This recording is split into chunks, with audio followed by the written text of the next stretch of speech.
Դուք դիտում եք Արմարուրի արտահերթ թողարկումը, բարև ձեզ։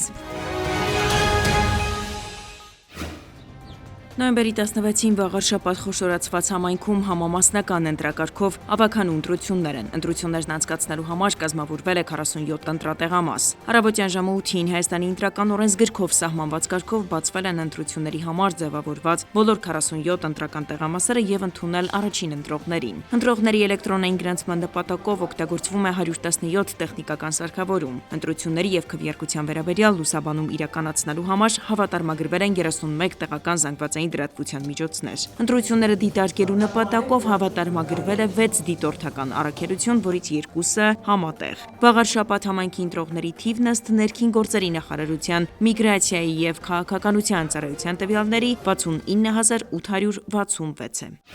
Վաղար շաբաթ խոշորացված համայնքում մեկնարկել են տեղական ինքնակառավարման մարմինների ընտրությունները։ Առավոտյան վաղ ժամը 8:00-ին բացվել են բոլոր ընտրատեղամասերը։ Արմալուրի նկարահանող թիմն այսօր ամբողջ օրվա ընթացքում կշրջի ընտրատեղամասերում։ Այս պահին իմ գործընկեր Շողեր Ղլիջյանը հետևում է ընտրությունների ընթացքին։ Շողեր, ողջույն, խոսքը փոխանցում եմ քեզ։ Այո, Հասմիկ, շնորհակալություն։ Մենք գտնվում ենք 14 կոտորակ 8 ընտրատեղամասում, այստեղ եւս մեկնարկել է ընտրական գործընթացը։ Առաջին ընտրողներն են արդեն գալիս ընտրության։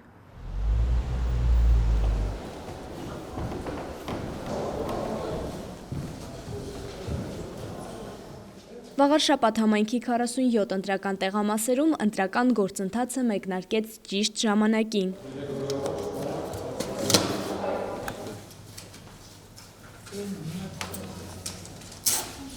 Հանձնաժողովի անդամները կազմ պատրաստ սպասում են քաղաքացիներին, ներկայացնում ընտրություն կատարելու ճիշտ ձևը։ Առանց ծալետում եք ծրարում եք ու մոտենում եք քվեատուփի մոտ։ Մնացյալը այնտեղ տեղանքում եք այնտեղ։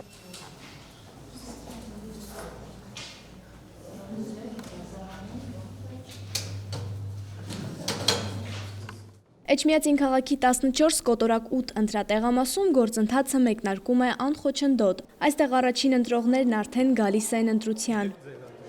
Բարի ընտրություն, Աստված բարին տա։ Շնորհակալ եմ։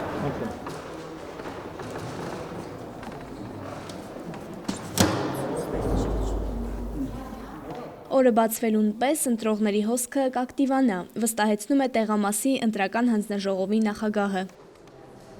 Դե ասել, որ հոսքը շատ բուրնա չէ, նորմալ։ Դե ժամի համար մանավանդ եղանակը մի քիչ բարենպաստ չէ։ Ինձ թվում է, որ մի քիչ եղանակը տաքանա, մարդկանց հոսքը կավելանա։ Մնացածը սովորական գործընթաց է, վստահված անձիկ, դիտորդներ, ԶԼՄ-ներ, ներկայացուցիչներ։ 14 կոտորակ 7 ընտրատեղամասն է։ Ընտրության մեկնարկի ժամանակ խնդիրներ չեն արձանագրվել։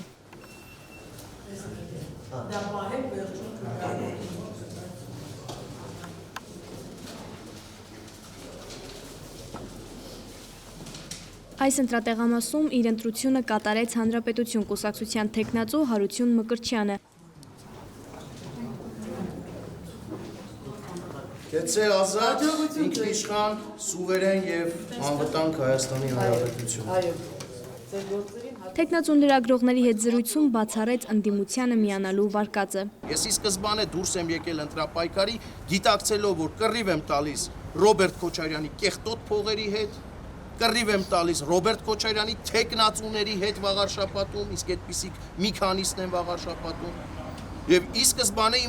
իմ առաջ խնդիր եմ դրել առաջին հերթին եւ հիմնականում Գյումրի 2 վաղար շաբաթում թույլ չտալու եւ ես դա այլևս կարող եմ այս պահին արձանագրել, որ Գյումրի 2-ի Կիրիենկոյա մերձ այդ սցենարը վաղուց վիժեցված է։ Այն պահին, երբ որ Հանրապետություն կուսակցությունը եւ ես որոշում կայացրեցինք ընտրություններին մասնակցելու, Գյումրի 2-ի սցենարը արդեն իսկ վիժեցրեցին։ Ես հիմա գնում եմ բացարձակ հաղթանակի արգելքի վրա։ Ընտրական գործընթացն առանց խնդիրների անցկացնելու հիմնական հարցը շարունակում է մնալ քաղաքացիների ընտրական գործընթացի մասին անտեղյակ լինելը կամ գրանցման ընտրատեղամասը շփոթելը։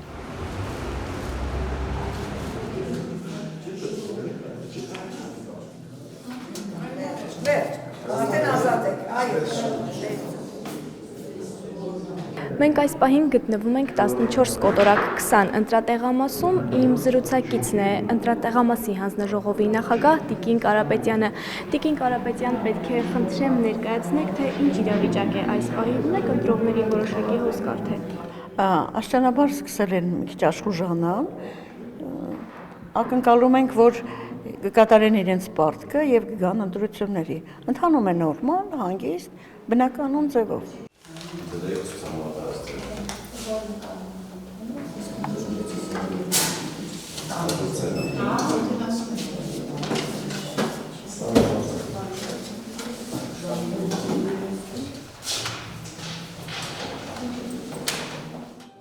Շողել Ղլիջյան, Բեն Անտոնյան, Արմալուր։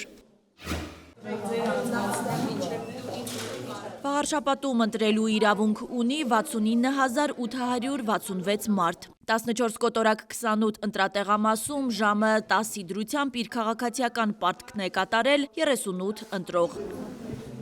Արագած գյուղում տեղակայված այս ընտրատեղամասում իր քաղաքացիական պարտքը կկատարի նաև իշխող քաղաքացիական պայմանագիր կուսակցության թեկնածու Արգիշտի Մեխակյանը։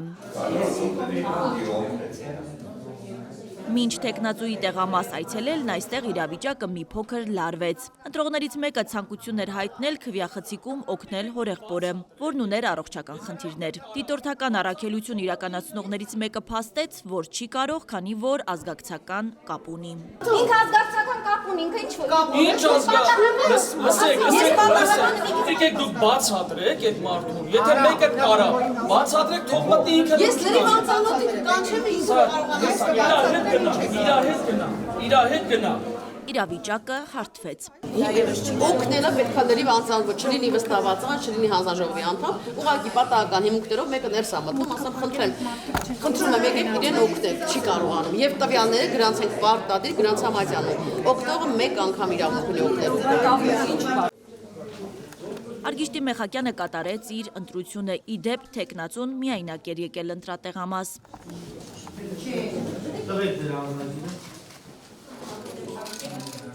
Քվեարկությունից հետո լրագրողների հետ զրույցում Մեխակյանը նշեց, իրենք այս ամբողջ ընթացքում իրականացրել են քարոզարշավ հանուն մեկ բանի՝ ստանալ վաղարշապատցու բացարձակ վստահությունը։ Ես Խոյ համայնքում իմ կառավարման տարիներին եւ վաղարշապատում իմ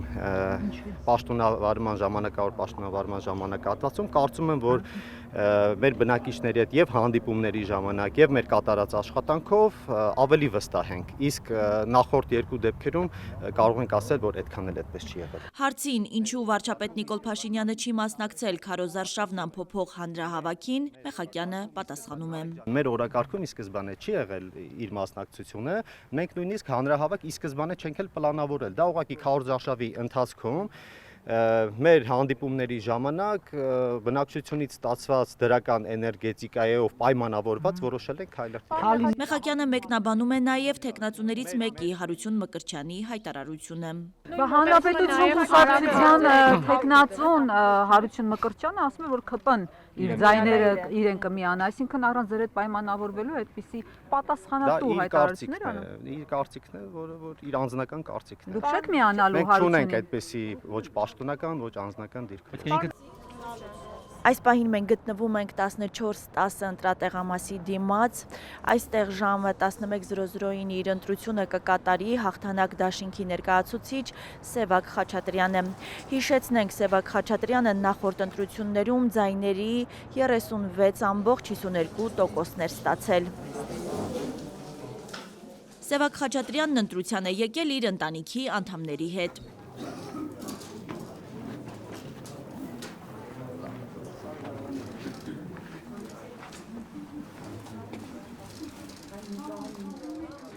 Ընդդիմադիր թեկնածուն հայտարարեց, իրենք գնում են բացարձակ հաղթանակի։ Գուշակություններ այս պահին պետք չի անել, բայց մենք եւ մեր թիմը, ինչպես նախկինում էլ հայտարարել են, գնում ենք բացարձակ հաղթանակի եւ օրվա վերջում քվեարկության արդյունքները ցույց կտան, որ մենք իհարկե կունենանք հաղթանակ։ Նախկինում էլ հայտարարել են, որ եթե բացարձակ հաղթանակ չլինի, բնականաբար մենք համագործակցության եզրեր կգտնենք այն ուժերի հետ, ովքեր հանդես են գալիս ընդդիմադիր դաշտից։ Հաստատեց նաև, որ չի վախենում հաղթանակի դեպքում իր դեմ քրեական գործ հարուցելուց։ Ընդհանրապես չեմ վախենում, սպասելի է ամեն քայլ օրվա իշխանություններից, բայց ինչ որ վախեր, որ ունեմ քրեական գործ կհարուցեն, բնականաբար ոչ։ Հարցումների արդյունքները են տեղադրել ուրբաթօրը, ըստ որի բացարձակ մեծամասնություն կազմելու է ՔՊ-ն, երկրորդ տեղում իհարկե դուք եք, բայց 12%-ին մոտ է։ Դա նույնպես այդ լրատվամիջոցներ տարածել, դա քարոզչական հնարք է, որպեսզի վաղաշաբաթուն ցույց տան, որ ձեր ձայնը այդքան էլ կարևոր չի, արդեն իսկ ախորոշված է ամեն ինչ, նույնը արել էին Գյումրիում, նույնը արել էին Փարաքարում, բայց մենք տեսանք լրիվ այլ քրեական արդյունքներ։ 14-10 ընտրական տեղամասում միջադեպ է գրանցվել հայրենիք կուսակցության վստահված անձը նկատել է, որ քաղաքացիական պայմանագիր կուսակցության վստահված անձի ձեռքում ցուցակ կա։ Դեպքը տեղի ունեցել գրեթե ժամը 10-ին, նկատեցի, որ քաղաքացիական պայմանագիր կուսակցության ներկայացուցիչը վստահված անձը ձեռքը ցուցանք կար։ Ուշադրություն դարձրեցի, հասկացա, որ ինչ որ թվեր է գրված, որտեղ որ հաճախ մտնում են քաղաքացիներ, նա նշումներ է կատարում իր մոտ։ Քաղաքացիական պայմանագիր կուսակցության վստահված անձը ներկայացնում է ստեղծված իրավիճակը։ Ես մարդը իմանայի 1900 քանի օքեն կանեք, ես ասեմ, էլ վրա մի տղեկ։ 1913 ես էլ ասի գալտենամ ես կանա քարե հոգյա գալու ընտրության մասնակցելու, էդ այլ է իմ միտքը։ Ուրիշ բան չկա։ Բա ինչ անեի, տանը տուալետ դնեի։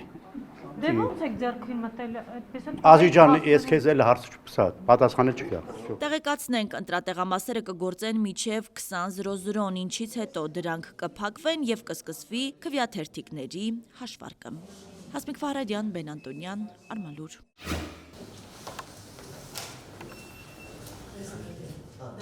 Ժամը 16:00-ի դրությամբ ընտրողների լրացուցիչ ցուցակներում ընդգրկվելու մասին դիմում է ներկայացրել եւ տեղեկանք ստացել 51 անձ։ Վաղարշաբաթի թիմ ընտրությունների վերաբերյալ մանրամասներ է հայտնել ներքին գործերի նախարարության միգրացիայի եւ քաղաքացիության ծառայության պետ Նելի Դավթյանը։ Տեղեկանքները այսօրվա դրությամբ ձևավորված լրացուցիչ ընտրական ցուցակներում ընդգրկվելու մասին են, այսինքն բոլոր նրանց համար են նախատեսված, ովքեր ունեն ընտրելու իրավունք եւ այդ իրավունքը իրացնելու նպատակով, քանի որ ինչ-ինչ պատճառներով դուրս են մնացել նախապես ձևավորված ընտրական ցուցակներից, հիմա այս տեղեկանքի միջոցով ուրեմն ներգրավում են լրացուցիչ ընտրական ցուցակներում։ Բացի դրանից մենք ունենք ընտրելու իրավունք ունեցող քաղաքացիներ եւ ոչ միայն քաղաքացիներ, նաեւ այլ իրավական կարգավիճակ ունեցող անձինք, ում փաստաթղթի ժամկետը լրացած է։ Մասնավորապես Հայաստանի Հանրապետության քաղաքացիների մասով մենք տրամադրել ենք 45 տեղեկանք, սա 9 ձևի տեղեկանք է կոչվում, երբ մենք տրամադրում ենք փոխարինող փաստաթուղթ, որպեսզի անձնագրի փոխարեն, անձնագրի փոխանակման դիմումը վերցնում ենք, այս փոխարինող փաստաթղթով է անձը մոտենում եւ իրացնում իր ընտրելու իրավունքը։ Ընտրողներից շատերն անակնկալի են եկել, որ իրենց հասցեում այլ անձինք են գրանցված։ Խորհրդատվական բնույթի ծառայություններ ենք մատուցում, շատերը մոտենում են եւ անակնկալի գալով, որ իրենց տան հասցեում հայտնաբերել են այս կամ այն անուն ազգանունով անձի, որը իրենց ծանոթ չէ, խնդրում են հեռացնել հաշվառումից կամ պարզաբանում են խնդրում եւ այդ տեսակ ուրեմն խորհրդատվական ծառայություններ ենք մատուցել, նման 52 այց ենք սպասարկել, մինչև 10-ի հասնող այսպիսի այցելություններ էլ ունեցել ենք մեր այսօրվա շրջիկ գրասենյակում, որ կրկին տեղակայված է համայնքում, որ սպասարկենք նաև համայնքի մյուս հատվածում գտնվող բնակիչներին, չստիպելով նրանց հասնել անձնագրային ծառայություն։ Արմալուրի հարցին, ինչպես է ստացվում, որ մահացած անձի տվյալները հայտնվում են ընտրացուցակներում, ներքին գործերի նախարարության միգրացիայի եւ քաղաքացիության ծառայության պետը պատասխանում է։ Մահացած անձի տվյալները դուրս են բերվում բնակչության պետական ռեգիստրից եւ համապատասխանաբար նաեւ ընտրողների ցուցակներից, երբ որ լիազոր պետական մարմինը ունենում է ինֆորմացիա, որ անձը մահացած է։ Սա բնականաբար ինչ որ գործողություն է ենթադրում, որ այդ ինֆորմացիան փոխանցվի տվյալ դեպքում միգրացիա եւ քաղաքացիության ծառայություն։ Փոխանցվում է արդարադատության նախարարության քաղաքացիական ակտերի գրանցման գրասենյակից։ Եթե այդ ինֆորմացիան ԶԱԳՍ-ը ժողովրդի կենցաղային լեզվով ասած չի ունենում եւ մեզ չի փոխանցում, անձը դուրս չի բերվում ցուցակից։ Որ դեպքերում է նման իրավիճակ ստեղծվում, երբ ոլորտի լիազոր մարմինը չունի գրանցված մահվան մասին ինֆորմացիա։ Երբ մահը գրանցվում է Հայաստանի Հանրապետության սահմաններից դուրս, հուղարկավորությունը կատարվում է սահմաններից դուրս կամ նույնիսկ անկախ այդ հանգամանքից, երբ Հայաստանի Հանրապետությունում հարազատները ձեռք չեն բերում մահվան վկայական։ Այդ պարագայում անձը մնում է այնքան, մինչև ընտանիքի անդամը կամ որևէ հարազատը, սովորաբար դա լինում է ժառանգության համատեքստում, երբ ժառանգության հարցերով են ընտանիքի անդամները զբաղվում, այդ ինֆորմացիան հայտնի են դարձնում լիազոր մարմնին։ Նելի Դավթյանի խոսքով ցանկացած կատարված ահազանգի հետքերով ուսումնասիրություններ են կատարվում։ Օրինակ, մեկ անձ ահազանգել է, որ իր տան հասցեում հավելյալ 9 անձ է գրանցված։ Վկայակոչած դեպքով այդ հաշվառումները կատարվել են դեռևս 90-ական թվականներին։ Միայն մեկն էր, որ 21 թվականին էր կատարվել, այսինքն նույնիսկ այդ վերջին հաշվառման պարագայում դժվար է վերագրել, որ սա հատուկ կեղծիք է, որ ընտրողների ցուցակում անձինք հայտնվում են եւ այլն։ Հիմա ես պետք է պարզաբանեմ ինչպես է աշխատում մեր հաշվառման ինստիտուտը, որ ծածկեմ միանգամից այդ բոլոր դեպքերը։ Երկու ընթացակարգ կա՝ մշտական եւ փաստացի բնակություն։ Ըստ էության հանրության ակնկալիքներն է, որ ընտրում են բոլոր նրանք, ովքեր այս պահին ապրում են այս համայնքում։ Դա այդպես չի։ Մենք ուրեմն ոչ նման մեխանիզմով աշխատող բնակչության ռեգիստր ունենք, ոչ էլ ընտրական կարգ։ Ուրեմն կարգը հետեւյալն է. Հայաստանի Հանրապետության այն քաղաքացիները, որոնք 6 ամիս եւ ավելի հաշվառում ունեն տվյալ համայնքում եւ լրացած է անձի 18 տարին, այդ պարագայում են ձեռք բերում ընտրելու իրավունք։ Հայաստանի Հանրապետության քաղաքացի չհանդիսացող բոլոր նրանք կլինեն փախստականներ, օտարերկրացիներ, ովքեր ձեռք են բերում ընտրելու իրավունք, նշանակում է 1 տարի եւ ավելի ժամկետով հաշվառում են ունեցել այս համայնքում եւ լրացած է անձի 18 տարին։ Հիմա հաշվառման կարգը փաստացի հաշվառումը նշանակում է անձը հայտարարում է, որ ապրում է այս կամ այն հասցեով, համայնքային ոստիկանը ստուգում է, արձանագրում է, հաշվառումը տեղի ունենում։ Հիմա դուք պատկերացրեք 90-ականներին, դիցուկ 97 թվականին այդ process-ը տեղի ունեցել։ Ոստիկանը ստուգել է, հաշվառել է եւ այլևս երբեք սեփականատերը դիմում չի ներկայացրել, որ այս անձը չի ապրում այլևս այս հասցեում, խնդրում ենք դուրս գրել հաշվառումից։ Բնական է նա մնում է։ Ընտրելու իրավունք ունեցող գրեթե 70,000 անձանցից 60-ը փախստականներ են, ասում է Դավթյանը։ Այստեղ հաշված չեն ժամանակավոր պաշտպանություն ունեցող մեր հայրենակիցները տեղահանված Ղարաբաղից, նրանց թիվը առանձին ներկայացնեմ, իրենք 2205-ն են։ Հատուկ կացության կարգավիճակ ունեցող օտարերկրացիները, որը 10 տարով Հայաստանում լեգալ հիմքերով բնակվում են, ընդամենը 14-ն են, 573 օտարերկրացիներ են։ Մեր գրասենյակում էլ մի քանի անգամ ես ինքս ականատես եղա, որ բնակիչները բողոքում են, որ դիցուկ Հնդկաստանի քաղաքացին ընտրելու իրավունք ունի, իրենք ոչ, ինչ հանգամանքներով, այդ հանգամանքներից էին օրինակ, որ սեփականատերը հաշվառումից հանել է եւ անձը զրկվել է ընտրելու իրավունքից։ Ես նշում եմ, որ այնպես է ստացվել, որ այս անգամ ընտրություններին մասնակցելու իրավունք ունեցող Հնդկաստանի քաղաքացի չունենք։ 573 օտարերկրացիներից 532-ը հանդիսանում են Ռուսաստանի Դաշնության քաղաքացիներ, 16-ը Վրաստանի, ունենք նաեւ Իրան եւ Ուկրաինա, որոնց թիվը 10-ից փոքր է։ Ներքին գործերի նախարարության միգրացիայի եւ քաղաքացիության ծառայությունում գործող Զանգերի կենտրոնում ընտրությունների կազմակերպման եւ անցկացման վերաբերյալ ստացվել է 17 զանգ։ Հասմիկ Ֆահրադյան, Բեն Անտոնյան, Արմանլուր։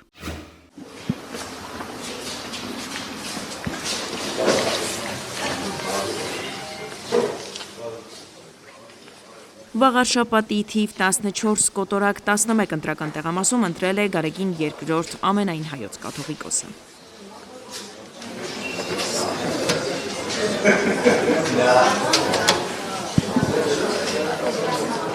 Ընտրությունը կատարեցինք աղոթքով,